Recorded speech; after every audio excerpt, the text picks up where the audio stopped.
রায়বাহাদুর কিশনলালের স্যাকরা জগন্নাথ, সোনার রূপোর সকল কাজে নিপুণ তাহার হাত। আপন বিদ্যা শিখিয়ে মানুষ করবে ছেলেটাকে, এই আশাতে সময় পেলেই ধরে আনত তাকে। বসিয়ে রাখত চোখের সামনে, যোগান দেবার কাজে লাগিয়ে দিত যখন তখন। আবার মাঝে মাঝে ছোট মেয়ের পুতুল খেলার গয়না গড়াবার ফরমাসেতে খাটিয়ে নিত।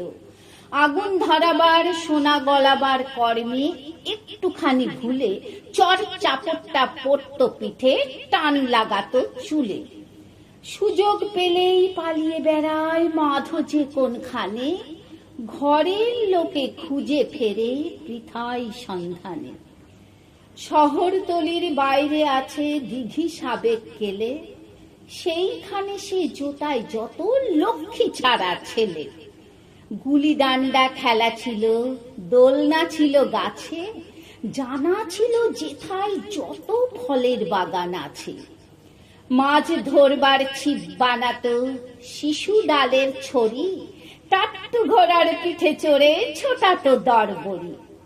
কুকুরটা তার সঙ্গে থাকতো, নাম ছিল তার বটু, গিরগিটি আর কাঠবেড়ালি তাড়িয়ে ফেরাই পটু।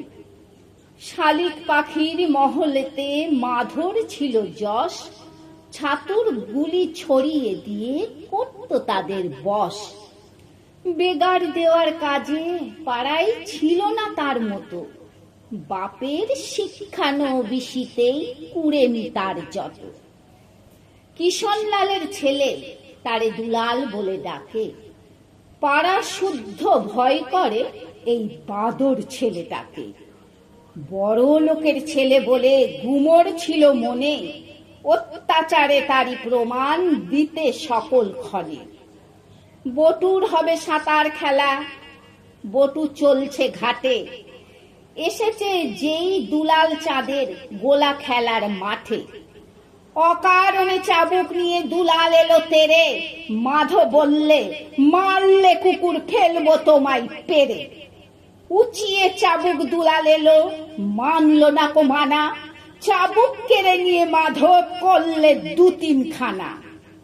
দাঁড়িয়ে রইল মাধো, রাগে কাঁপছে থরো থরো, বললে দেখবো সাধ্য তোমার, কি করবে তা করো। দুলাল ছিল ভীষণ ভীতু, বেগ শুধু তার পায়ে, নামের জোরেই জোর ছিল তার, জোর ছিল না গায়ে। 10-20 জন লোক লাগিয়ে বাপ আনলে ধরে, মাধোকে এক খাটের খুঁড়োয় বাঁধলো কোষে জোরে। বললে জানিস নে কো বেটা, কাহার অন্ন ধারিস, এত বড় বুকের পাটা মনিবকে তুই মারিস। আজ বিকেলে হাটের মধ্যে হিচড়ে নিয়ে তোকে দুলাল স্বয়ং মারবে চাবুক, দেখবে সকল লোকে। মনিব বাড়ির পেয়াদা এলো, দিন হলো যেই শেষ, দেখলে দড়ি আছে পড়ি, মাধো নিরুদ্দেশ। মাকে শুধায় এ কি কাণ্ড, মা শুনে কয় নিজে আপন হাতে বাঁধন তাহার আমি খুলেছি যে। মাধো চাইল চলে যেতে, আমি বললেম যেও, এমন অপমানের চেয়ে মরণ ভালো সেও। স্বামীর পরে হানলো দৃষ্টি দারুণ অবজ্ঞার, বললে তোমার গোলামিতে ধিক সহস্রবার। পেরোলো 20-25 বছর, বাংলাদেশে গিয়ে আপন জাতের মেয়ে বেছে মাধো করলে বিয়ে। ছেলে মেয়ে চলল বেড়ে, হলো সে সংসারী, কোনখানে এক পাটকলে সে করতেছে সর্দারি। এমন সময় নরম যখন হলো পাটের বাজার, মাইনে ওদের কমিয়ে দিতেই মজুর হাজার হাজার ধর্মঘটে বাঁধল কোমর। সাহেব দিল ডাক, বললে মাধো ভয় নেই তোর, আলগোছে তুই থাক। দলের সঙ্গে যোগ দিলে শেষ মরবি যে মার খেয়ে। মাধব বললে, মরাই ভালো এ বেঈমানির চেয়ে।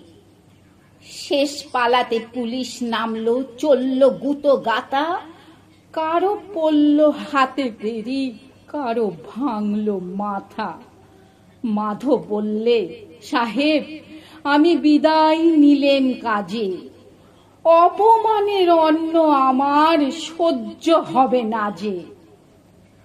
চলল সেথায় যে দেশ থেকে দেশ গেছে তার মুছে, মা মরেছে, বাপ মরেছে, বাঁধন গেছে ঘুচে।